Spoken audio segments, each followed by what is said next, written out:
据多家台媒报道，台海军首艘万吨级2栖船坞登陆舰玉山舰6月19号在高雄左营军港举行成军仪式，正式投入战备序列。而与之前下水交舰高调举行典礼不同的是，这次可谓是非常低调，既不对外公开，也不邀请台当局高层，引发外界猜想。值得注意的是，据台媒报道，解放军山东舰航母编队21号再度现身台海，引发台军高度紧张。台防务部门21号发布新闻稿表示，解放军航空母舰山东舰编队当天沿台湾海峡以西南向航行，这是山东舰不到1个月再经台湾海峡航行。根据台防务部门公开信息，山东舰编队上一次是在5月27号沿台湾海峡北向航行。而在今年4月的解放军东部战区组织的环台岛战备警巡和联合利剑演习期间，山东舰航母编队还首次亮相台岛以东方向参加演训。据台媒报道，台防务部门21号还称，自20号上午6点起至21号上午6点止，共侦获解放军军机19架次，军舰5艘次。在台海形势依然风高浪急的背景下，台海军玉山号船坞登陆舰19号正式成军。台湾联合报当天以不公开未邀高层为题报道称，成军仪式由台海军司令唐华主持授旗，罕见不对外公开或邀请当局高层与会，传台防务部门下令低调。玉山舰是由台湾地区自主研发建造的第一艘万吨级的2栖船坞运输舰，以台湾最高峰玉山命名。值得注意的是，玉山舰在2021年4月下水和去年9月交舰的时候，台湾地区领导人蔡英文都出席活动，当局也高调宣传。这次成军典礼却如此低调，也引发外界猜想。低调主要是因为台湾当局呢心虚胆怯嘛，因为他也很清楚，现在台海局势呢比较紧张，台湾当局呢很担心大陆采取强烈的反制措施啊，那会让他吃不了兜着走的，所以呢。他现在呢就搞得很低调啊，显示了自己不是呢去挑衅大陆。台媒称，玉山舰长153米，宽23米，满载排水量10600吨，最大速率超过20节，外观具隐身构型，也拥有完整电磁脉冲防护性能。虽然是辅助舰艇，但仍可搭载最多32枚海剑2防空导弹、2门近防炮、1座 MK75 舰炮，并停放2架直升机，能在外海独立执行任务。各位媒体朋友可以看到，现在 AV 馆2栖突击车即将从码头装载至本舰乌巢。台湾中央社报道，玉山舰平时进行外离岛运补及人道救援，战时编成2栖特遣部队执行作战。今年1月12号，台海军玉山舰举行服役以来首次媒体开放活动，邀请岛内多家媒体上舰参观，展示了内部务舱、直升机起降等项目。从报道中可以看到，务舱里面停放了多辆 AAV7 2栖突击车、军用悍马车和卫星通讯车等。此外，还有4艘 LCM 2栖登陆艇，1艘 LCU 通用登陆艇。LCU 上还搭载了一辆雄风2型反舰导弹发射车。台海军还现场展示了 S-70C 反潜直升机在玉山舰上起降。台媒指出，玉山舰除了可以运载200人的海军陆战队特遣部队执行战略价值目标增援或登陆任务外，还可以用高速机械登陆艇载运雄风3超音速反舰导弹或雄风2反舰导弹的发射车进行离岛机动部署。台军方智库人士表示，玉山舰成军将对台军战力有所贡献，因为对离岛兵力的补给及投射能有更多弹性，让作战指挥有更大决策空间。不过，台海军退役上校黄征辉之前在接受媒体采访时表示，玉山舰排水量虽然超过10000吨，但造价仅40多亿元新台币，而台湾参照美国佩里级护卫舰设计制造的成功级护卫舰，排水量只有4000吨，造价却高达150亿元。也就是说，几乎是玉山舰的1/3的船体，价格却3倍还多。它们的差别主要在战斗系统，所以不用期望玉山舰在战时能有什么战力，安装再多的武器也是枉然。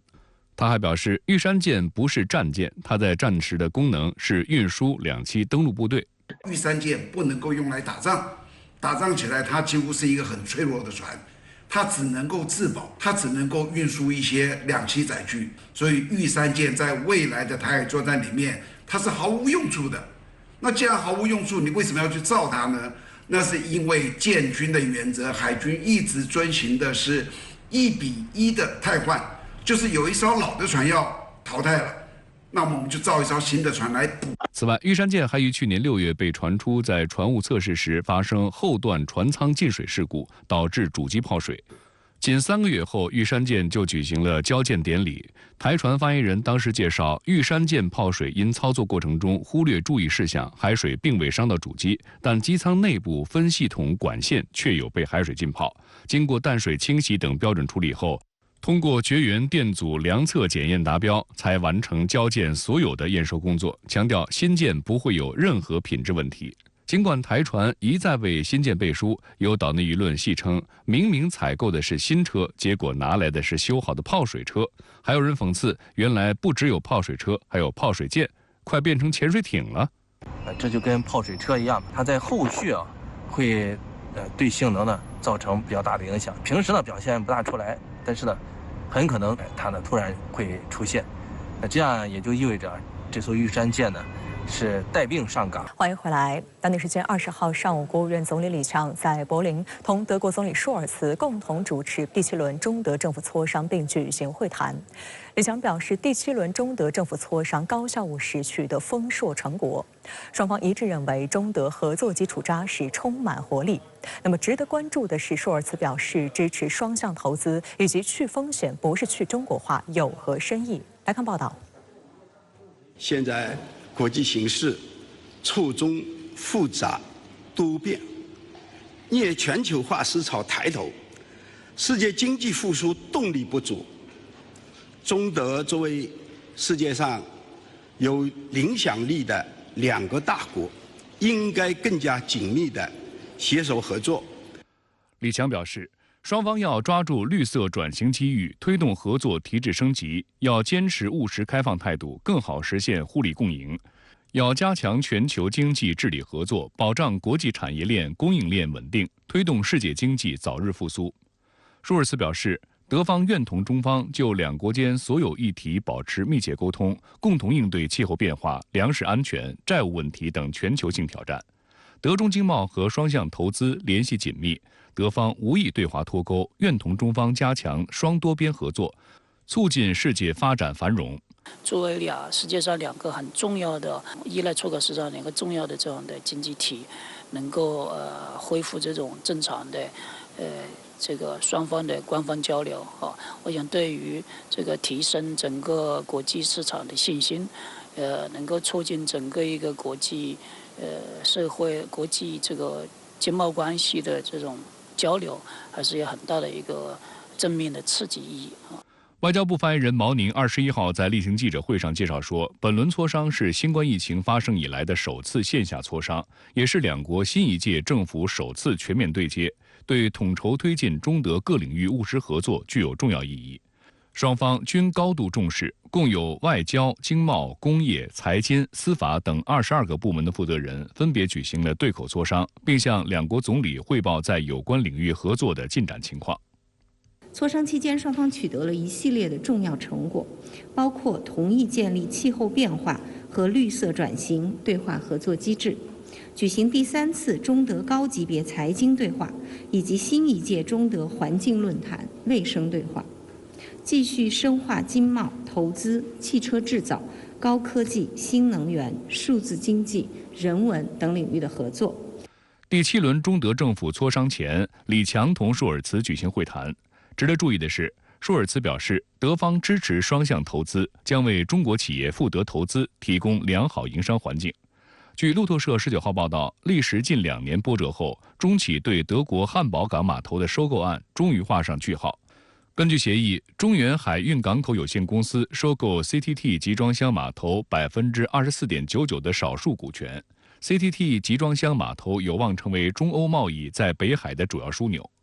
分析认为，此次中德政府磋商中，绿色议题是重点。舒尔茨支持双向投资的表态，或旨在吸引中国新能源汽车厂商赴德建厂。深圳卫视注意到，工信部副部长辛国斌21号在新闻发布会上表示，将加强新能源汽车领域高水平开放合作，支持中国的企业走出国门，到境外投资设厂。法国《回声报》上月报道称，德国正在努力吸引中国新能源汽车巨头比亚迪在当地建厂。近日也有外媒称，福特即将达成出售德国工厂的协议，其中一份投标来自比亚迪。舒尔茨在与李强会谈时还表示，德方欢迎中国实现发展繁荣，反对任何形式脱钩，去风险不是去中国化。英国金融时报称，德国政府欲实施对华所谓去风险不脱钩战略，旨在通过多元化减少对中国的依赖。但德国企业界期待的是利用好中国市场的机遇。中国德国商会本月8号发布的调查结果显示，55%的德企计划在未来2年增加在华投资，比去年增加4个百分点。此外，62%的受访德企愿意继续投资，以保持在中国市场的竞争力。近期频频被西方领导人提及的去风险不脱钩，最早出自欧盟委员会主席冯德莱恩。他曾渲染称，有必要让欧洲摆脱对中国关键矿产的依赖，并防止欧洲尖端技术落入中方手中。德媒《明镜周刊》指出，冯德莱恩擅长用言辞来影响政治，他似乎找到了魔法词汇来粉饰脱钩这一最大争议。但对欧洲国家来说，与中国打交道去风险化会适得其反。欧盟委员会当地时间20号公布了一项新经济安全战略提案。香港南华早报称，欧盟这份针对中国的去风险计划受到部分成员国抵制。一些成员国警告称，欧盟不要效仿美国的狂热做法，并担心欧盟正通过将贸易政策与国家安全混为一谈，而对他们进行过多干涉。另据路透社19号报道，舒尔茨当天在德国工业协会主办的一场活动上明确表示，德国政府不应监管所有对华出口。而在与李强会谈时，舒尔茨进一步表示，去风险不是去中国化。这或许显示德国政府的取态与冯德莱恩有差异。就是你怎么样既要去风险，又要保持跟中国的经贸交流。我想在实际的操作过程中还会遇到很多的这个矛盾，对，还会遇到很多的困难。就是怎么去做，我觉得这考验也是考验德国人、考验欧洲人他们的这种时间操作能力啊。20号下午，李强在柏林同德国总理舒尔茨出席第11届中德经济技术合作论坛闭幕式，并发表讲话。中德经济企业界200多名代表出席论坛。李强表示，去风险本身无可非议，但反对以去风险为名行脱钩断链之实。他并以中德合作的标杆项目汽车产业来举例说明。我长期在地方工作的时候，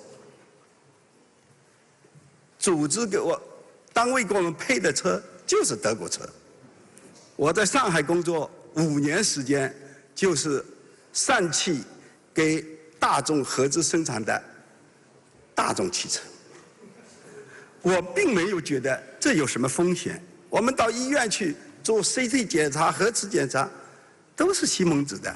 我们躺在那里没有觉得不安全，很安全啊。我们觉得这些都不应该是风险。中国也从来没有对这些问题搞所谓的去风险。6月19号晚，外交部美大司司长杨涛就美国国务卿布林肯访华向中外媒体吹风并答问。2天后，外交部网站又接连发表长文，详细介绍了有关情况，并再次阐明中方立场。针对美方将和平解决台湾问题同一中政策相关联，杨涛强调，美国此举是篡改其对华政治承诺。而在离开北京前，布林肯接受美国媒体专访时表示，将会继续努力推动中美两军高层恢复交流。杨涛表示，台湾问题历来是中美关系中最重要的问题。美国在一个中国问题上做出过明确承诺，承认世界上只有一个中国，台湾是中国的一部分。中华人民共和国政府是代表全中国的唯一合法政府。这些承诺清清楚楚体现在中美3个联合公报之中，也意味着美方承认台海真正的现状，那就是世界上只有一个中国，两岸同属一个中国，美方叫一中政策。杨涛强调，美国的一中政策本来是干干净净的，只用了中美3个联合公报做定语，但后来定语越来越多，先后加上了与台湾关系法、对台6项保证。不论是与台湾关系法还是对台6项保证，都是美方单方面炮制出来的，不是中美双方共识。中方从一开始就坚决反对，不予承认。美国现在还有一个动向，将和平解决台湾问题同一中政策相关联，作为一中政策的核心内容。这不是对美方对华承诺的重申和坚持，而是篡改。事实上，美国国务卿布林肯19号晚结束访华行程前，在美国驻华大使馆举行记者会上，就台湾问题的相关论述，就大致沿袭了被篡改后的一中政策内容。有分析指出，布林肯的相关涉台论述反映出中美在台湾问题上依旧矛盾重重。拜登政府上台2年来，其涉台行为呈现出2大鲜明特点：第一，不断试探踩踏中方红线，如不断提升对台军售的规模和质量，提升美台窜访官员等级等。去年，时任美国国会众议长的佩洛西公然窜访台湾，更使得台海局势处于危险边缘。第二，拜登政府在不断践踏台海问题红线的同时，虽然刻意在言辞上一再重申不支持台独等等，但又屡屡言行不一，自食其言。中方这次特别提出，对于美方的这个在台湾问题上错误立场，我认为是在此提醒美方，这个是美方在台湾问题上正确立场是中美落实巴厘岛会晤共识的必然要求，是秦刚国务委员兼外长访美的一个政治前提，是中美关系指导原则确定的一个基本底线，最后也是中美联合工作组磋商的一个关键问题。中美两军高层的接触同样遥遥无期。关于中美两军关系，杨涛表示，当前中美两军关系面临困难的原因，美方非常清楚，包括对中方的单边制裁，美方应首先移除两军交流合作的障碍。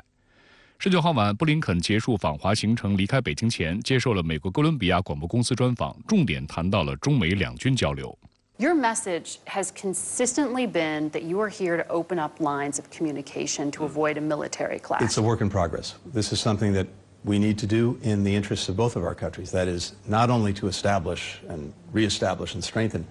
lines of communication across our government, which we have done, starting with this trip, and I believe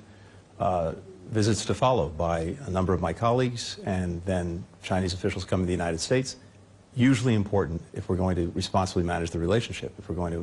communicate clearly and try to avoid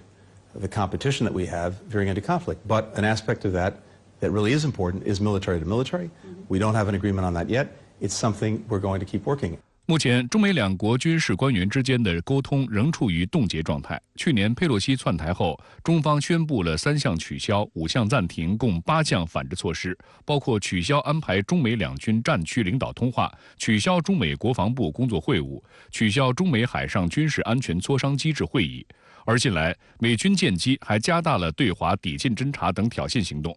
在近期举行的新加坡香格里拉对话会上，国务委员兼国防部长李尚福虽然与美国国防部长奥斯汀握手寒暄，但两人并未举行会晤。有分析指出，当前中美两军之间的紧张关系由美方一手造成，两军高层何时恢复接触，球在美方一边，要看美方什么时候能创造合适的政治氛围。中美双方在这个两军高层的接触上面是存在一定的温差的。那么中方认为，要恢复两军的磋商的这个前提是美方第一要取消对我们防长的制裁，第二个也是要减少在我们周边、中国周边，包括南海啊、台海的军事活动的频次啊，这种减少军事挑衅，这是我们的一个立场。对于未来中美关系，外界评估认为或需持审慎乐观的态度。新加坡联合早报的评论认为，布林肯访华后，目前中美总体关系预计短暂进入止跌企稳的窗口期，未来至少半年应该会有一个相对稳定的时期。但长期来看，影响两国关系的因素很多，包括美国不会停止与中国竞争、对华打压，特别是针对台湾、高技术等问题。而美国国内政治两党竞争也可能干扰中美关系的改善势头。分析认为，美方关于改善中美关系的表态已经说得够多了。布林肯访华后，美方的行动是否能符合中美两国人民的根本利益，能否符合国际社会的共同期待，就看拜登政府如何选择了。那我认为从长期来看呢，中美关系大环境这个大的基调没有改变。另外一方面就是美国国内，特别是美国的一些共和党人，会给拜登更大的压力。那这次布林肯访华，共和党已经提出非常激烈的一种批评的声音。那么接下来我们知道马上要进入美国的2024年的大选的周期。那么接下来共和党包括一些候选人会进一步挑衅，或者说进一步在中国问题拜登的对华问题上提出一些很激烈的言论。杨涛还介绍了双方达成的积极共识和成果，其中最重要的一条是，双方同意落实两国元首巴厘岛会晤时确定的共识，回到会晤确定的议程。双方同意按照两国元首共识保持高层交往。布林肯国务卿邀请秦刚国务委员访美，秦刚国务委员表示愿在双方方便时访美。有观察指出，中美恢复更多高级别沟通并继续对话，被视为布林肯此行的最积极成果之一。未来数月可能为美国财长耶伦、商务部长雷蒙多等拜登政府要员访华铺平道路。据美国国会山报报道，美国总统拜登当地时间20号在旧金山参加一场竞选活动时放风称，美国总统气候问题特使克里将很快前往中国。此前一天，克里对路透社称，他已获邀在近期访华，但访问的具体日期尚未确定。布林肯访华首先体现的就是中方也是愿意和美方进行进一步接触，美方也是希望稳定中美关系，不要止跌，不能进一步的下滑。那么这个我觉得这是双方都达成了一个重要的共识。那我认为在这个前提下，那也接下来的几个月是一个比较关键的时间点，双方能否围绕这次布林肯访华谈到的这些共识，能够进一步谈出一些积极的成果。好，相关话题马上来连线特约评论员更新。更新人你好。这次布林肯来访，从中方看似乎是一个全面性的外交安排，那对此您如何观察？这次布林肯来访看起来呢是美国国务卿访问中国，但实际上是中国政府最近一段时间全面性，或者我把它形容为是组合型的对美外交乃至于整体外交安排中最重要的一个有机部分。这个组合拳式的安排啊，首先第一步是6月初，就是在香格里拉会议上，中美防长见面握手，但不会谈，采用了比较硬的一个方式，回应美国对中方的无理制裁，实质上是以反制裁动作展现了中国在原则上的坚定性，但同时又在商贸等领域重启中美高层互动，表现了中方不放弃中美合作的正面意愿。第二，就是习近平主席6月16日亲切会见比尔盖茨，表达了中方对中美两国友好互动，特别是民间往来的期待，也展现了中方的善意和包容。第三是最重要的压轴戏，即接待布林肯来访。中方又打了一个小型的组合拳，就是由习近平主席全面高屋建瓴地为中美关系发展定调，同时由王毅主任就核心利益和重大关切阐明中方严正立场，由秦刚国委具体落实，用将近8个小时的时间和布林肯进行事务磋商，展现了中方元首引领方向、坚持原则立场，同时注重细节落实的务实外交风格，使整个会谈取得了重大积极的进展。而且在这次中美互动的同时，中国在俄乌劝和促谈、在中东和解等重要国际热点问题上发挥的积极作用，也使美方刮目相看，并明确表示好评。这一系列重大进展都对促进中美这一次良性互动具有全面的推动作用。中国是以这样一种统筹兼顾、内外配合、软硬并举、组合运作的方式，取得了这次中美高层互动的成功。中方总结这次中美互动，特别提到最重要的是阐明了对中美困局根本症结的定位。那您又怎么看呢？外交部美大司司长杨涛在介绍这次布林肯来访，中方阐述立场的重点时，第一条就是讲清了当前中美关系困局的症结所在，即中美关系之所以陷入建交以来的最低谷，它的根源或者它的主要病根就在于美方抱持错误的对华认知，制定了错误的对华政策。这是王毅主任的原话，我非常赞同、高度赞赏这个经典的概括。中美关系历经波折，现在陷入低谷，有很多的问题，比如说台湾问题、南海问题、科技打压问题等等。但什么是中美困局的首要或根本问题呢？毛主席当年说过呀，世界上的一切矛盾斗争最根本的是要分清楚敌人、朋友。中美之间到底是敌人还是朋友？中美关系究竟如何定位？这是根本的问题所在。在这个问题上出现错误的认知，就会导致政策偏差，中美关系就会困难重重。一个小小的气球也会惹上天大的麻烦。1972年，中美当时还没有建交，还在刀枪相见之际，但由于中美元首认定中美关系将化敌为友，那么像台湾问题等也会找到相对妥善的处理办法。因为只有双方正确定位彼此关系主要是朋友，合作是唯一正确选择，我们才能够相向而行，各种问题都比较容易解决。所以根本的问题啊，是要实事求是的把中美关系的定位搞清楚，这是中美关系改善和构建正确相处之道的最大保障。如果说中美关系是今后50年世界最重大的事情，那么中美克服困难最重要的就是要正确定位中美关系的性质，这是一个纲举才能木章，在局部细节问题上过于纠缠，就可能导致像美国这样被一些表面的分歧现象蒙住眼睛，看不清中美关系的大方向，甚至于走向对抗。无论是中美两国走向相对均衡的力量关系、紧密依存的利益关系，还是高度共有的风险关系，我们主要是朋友的基本定位才是中美关系的现实本质。不符合这个基本定位的言行都是应该改善的，这也是构建中美相处之道的关键所在。最近美国在中美关系问题上的很多过分失当举动，一方面是自己霸权的焦虑，更重要的病根就在于他没有正确把握对中国、对中美关系的认知定位，这是最根本的原因。中美现在明显呈现正面积极的缓和态势，但仍有负面和消极的因素。那对此您又怎么看？是的，中美构建正确的相处之道不会是一条平坦的大道，会有很多的困难。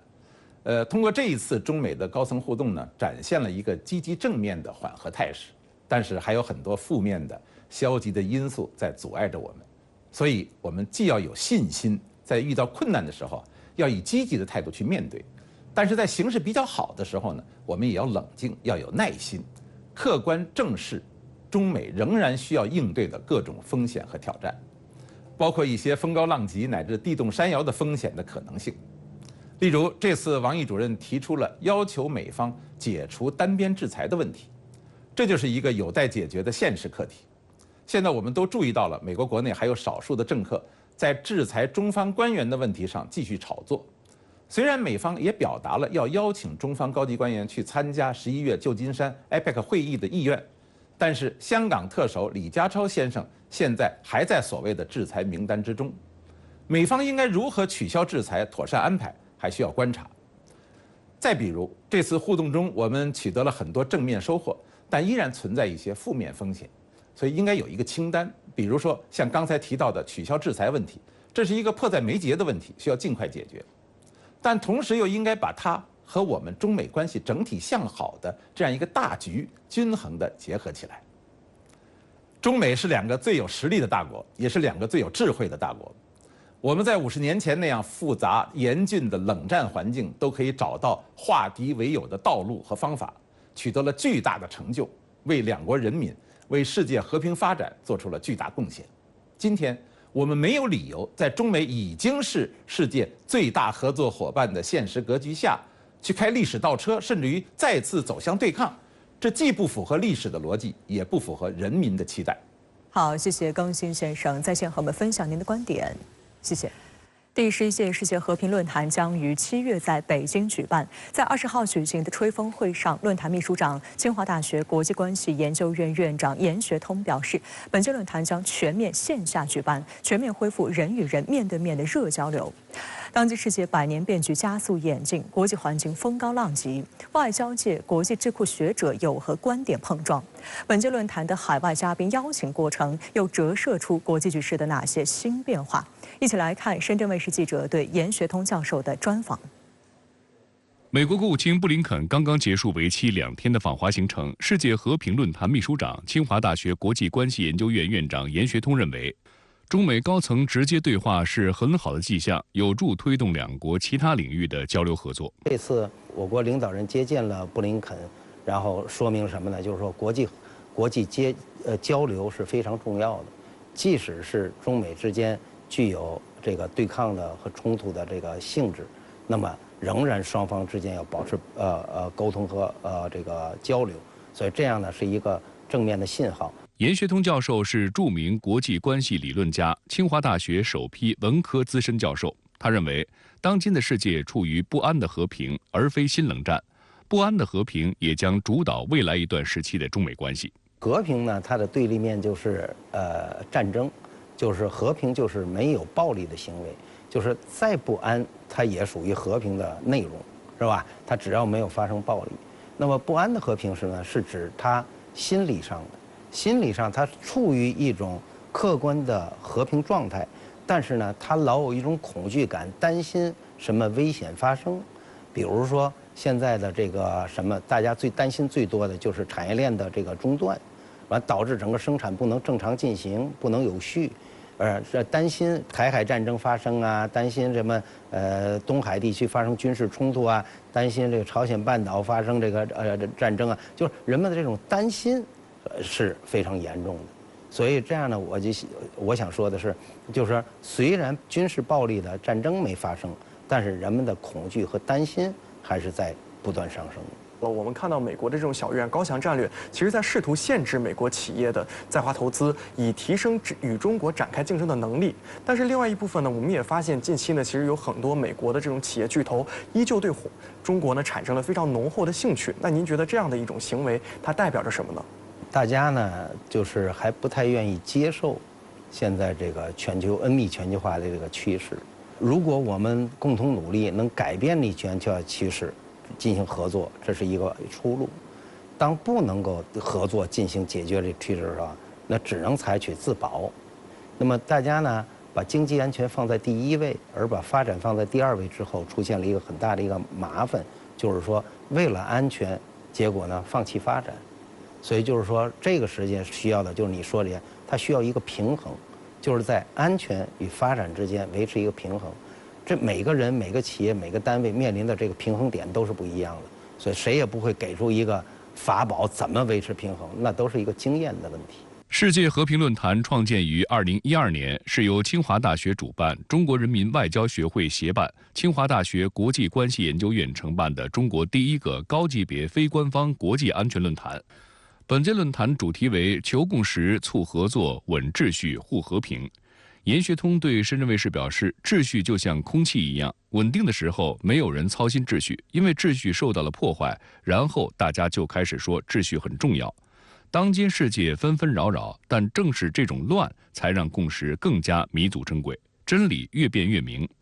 举办论坛的目的是放大共识，加固合作基础。虽然有分歧，但总有共识。比如说这次来，中美之间在台湾问题上分歧仍然很大，但是管控危机、防止战争发生是一个共识。所以就是从这意义上来讲，就是说我们在这个论坛里边，其实是想通过讨论分歧的时候，来发现他们的共识是什么。是这样，因为共识才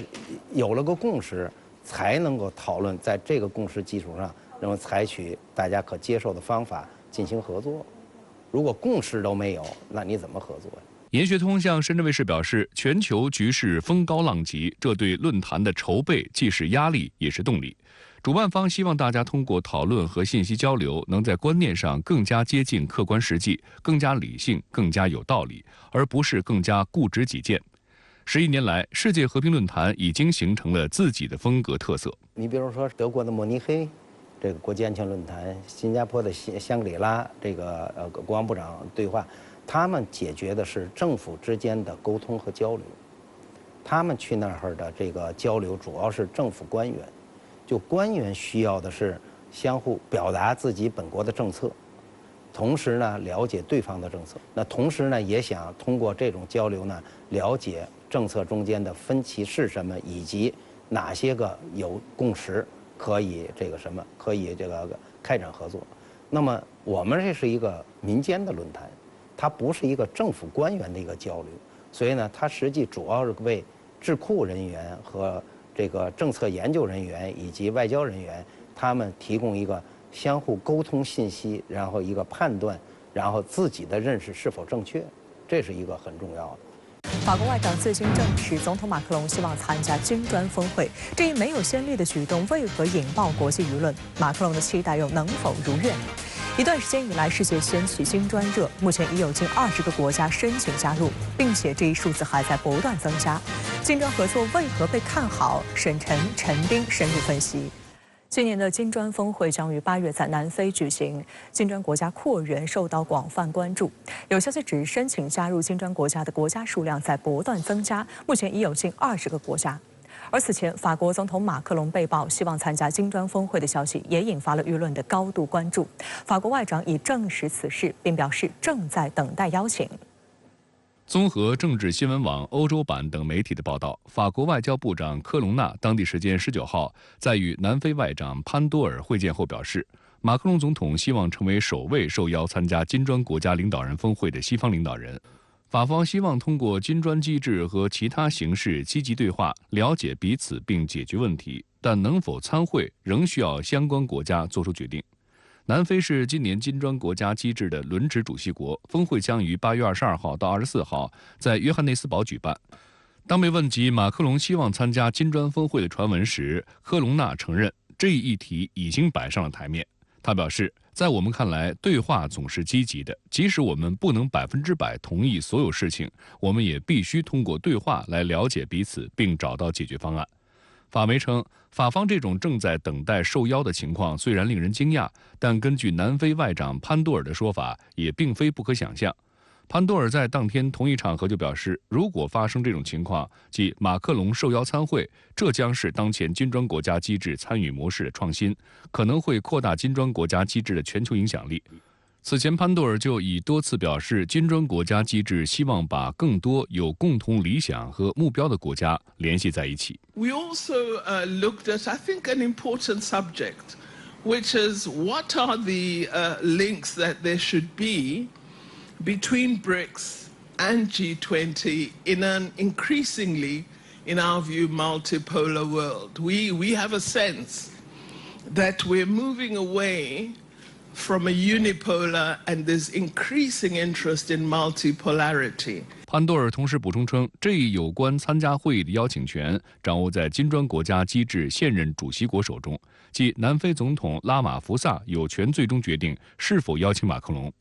据报道，本月22号到23号，新全球融资契约峰会将在法国巴黎召开，南非总统拉马福萨也将前往参加。他同马克龙很快就会就此问题再次进行讨论。而根据法国言论报消息，早在本月初，马克龙在同拉马福萨通电话时就提出了参加本届金砖峰会的想法。消息人士称，拉马福萨并没有对马克龙做出承诺。该报称，马克龙如若真的参加金砖峰会，将是前所未有，意味着法国总统要与美国领导下的全球治理竞争。而政治新闻网欧洲版则分析称，马克龙希望通过此举将他的个人全球外交影响力提升至另一个新的高度。马克龙参加金砖峰会确实是一个前所未有的一个事情，确实这是第一次由这个发达国家主动申请加入这个金砖国家峰会，这体现了就是金砖国家的一个包容性、开放性，同时也体现了它的影响力和感召力。另一方面就是从法国它参与这个金砖国家本身，就说明这个金砖国家平台已经得到了日益广泛的一个认可。特别是在这个乌克兰危机，还有这个欧洲自身也存在一些，比如说能源危机、粮食危机的背景下，马克龙参与这个金砖峰会，其实本身也希望能够在这个金砖峰会中寻找更多的一个合作的一个路径，或者说合作的一个方式，然后从中能够为缓解目前为西方面临的一个面临的挑战，能够达成更多的合作的一个空间和一个共识吧。公开资料显示，截至2021年，金砖5国经济总量约占世界的25.24%，已超过美国领导的7国集团，贸易总额占世界的17.9%。随着金砖机制备受认可，金砖国家扩员问题不断受到关注。俄罗斯副外长里亚布科夫15号表示，申请加入金砖国家的国家数量在不断增加，目前已有近20个国家。俄罗斯驻埃及大使鲍里先科14号表示，埃及已正式申请加入金砖国家合作机制，并称对去美元化十分感兴趣。值得注意的是，埃及与金砖国家有着密切的经贸关系，其中中国是埃及最大的贸易伙伴。2021年，埃及成为金砖国家的新开发银行的第一个非金砖国家非洲成员国。在新开发银行的条件下加入金砖国家，可以获得更优惠的融资条件，不受西方国际货币基金组织和世界银行的严苛条件限制，并有助于实现2030年可持续发展项目。埃及正在摆脱对美国和西方的依赖，这些国家出于政治动机，以侵犯主权来换取经济援助。沙特阿拉伯中东报评论称，鉴于埃及举足轻重的政治影响和经济体量，它的加入将进一步加重金砖国家的分量、作用和影响，使金砖国家的成色更足。19号，孟加拉国总理办公室证实，已提出正式申请加入金砖国家。另据日本《每日新闻》日前报道，近期提出加入申请的还有伊朗和阿根廷。此外，沙特阿拉伯、阿联酋、尼日利亚等产油国也提出申请。一旦这些国家获批加入，意味着金砖国家合作机制将覆盖全球过半石油和天然气资源，影响力大增。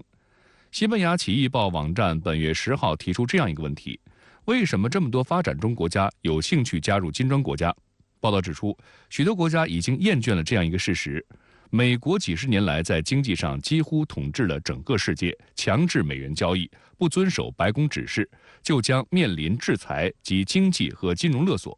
相比之下，金砖国家对帮助各国发展、促进投资和贸易持开放态度，绝不强加先决条件。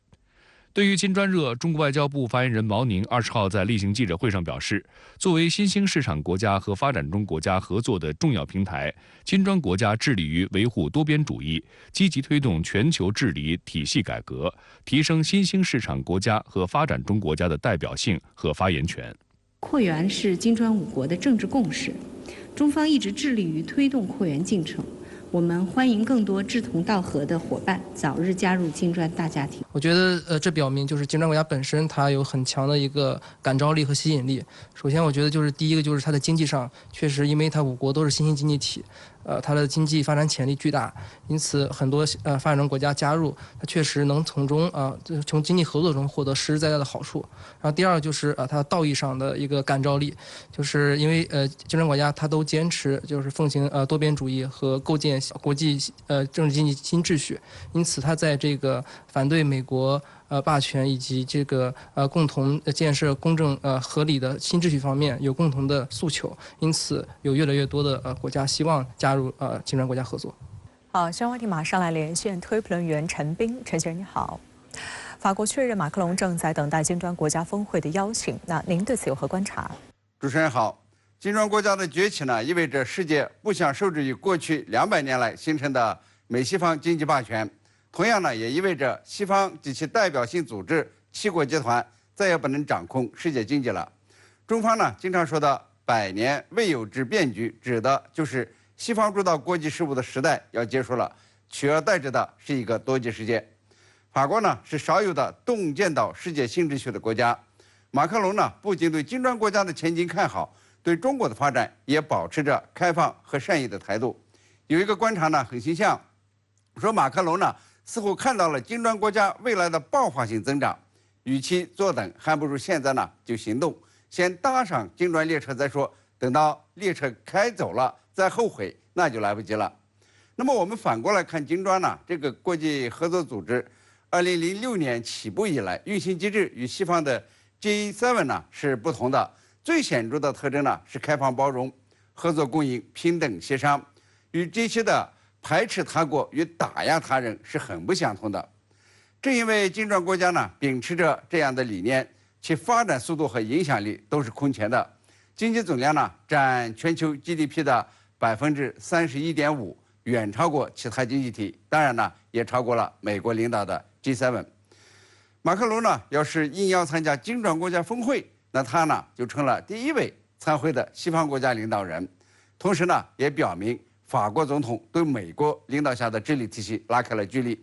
而对金砖国家来说呢，邀请西方领导人参加，意味着金砖国家机制参与模式的创新，会扩大金砖国家机制的全球影响力，积极地推动全球治理体系的改革。马克龙呢能否应邀列席金砖国家峰会，将是一件国际大事，值得期待，也值得观察。中国欢迎孟加拉申请加入金砖国家，还有埃及等13个国家提出正式申请，6个国家提出非正式申请。那您认为金砖国家为什么有这么大的魅力呢？这是一个好问题。为什么20个国家呢要申请加入金砖呢？大概呢有3大魅力。第一，金砖国家的原则呀得到越来越多国家的认同。金砖国家呢是新兴市场国家和发展中国家合作的重要平台，一贯致力于维护多边主义，提升新兴市场国家和发展中国家的代表性和发言权。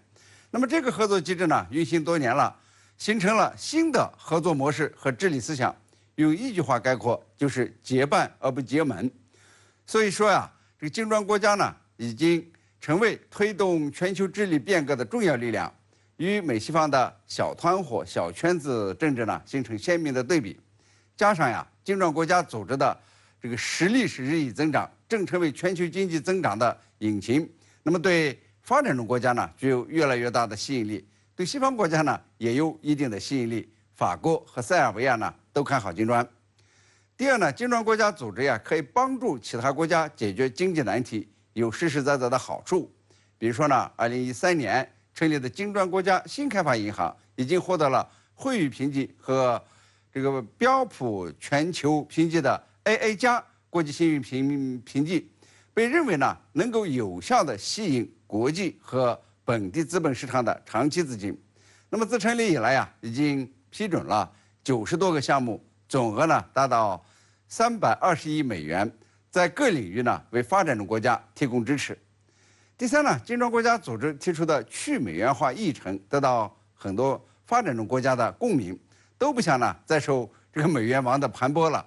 特别呢是去年俄乌军事冲突发生以后，美国及其盟友滥施制裁，冻结了俄罗斯的外汇储备，并且把俄罗斯排除在 SWIFT 支付系统以外，美元呢成了武器。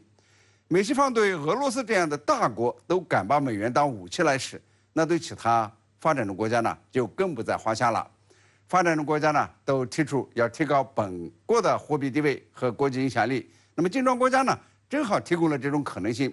不仅呢能够带来更多的这个商业机会和投资机遇，也可以增加本币结算，来减少对美元的依赖，接纳更多志同道合的伙伴。这样呢也便出现了20个国家排队申请加入金砖的现象。好，谢谢陈斌先生在线和我们分享您的观点，谢谢。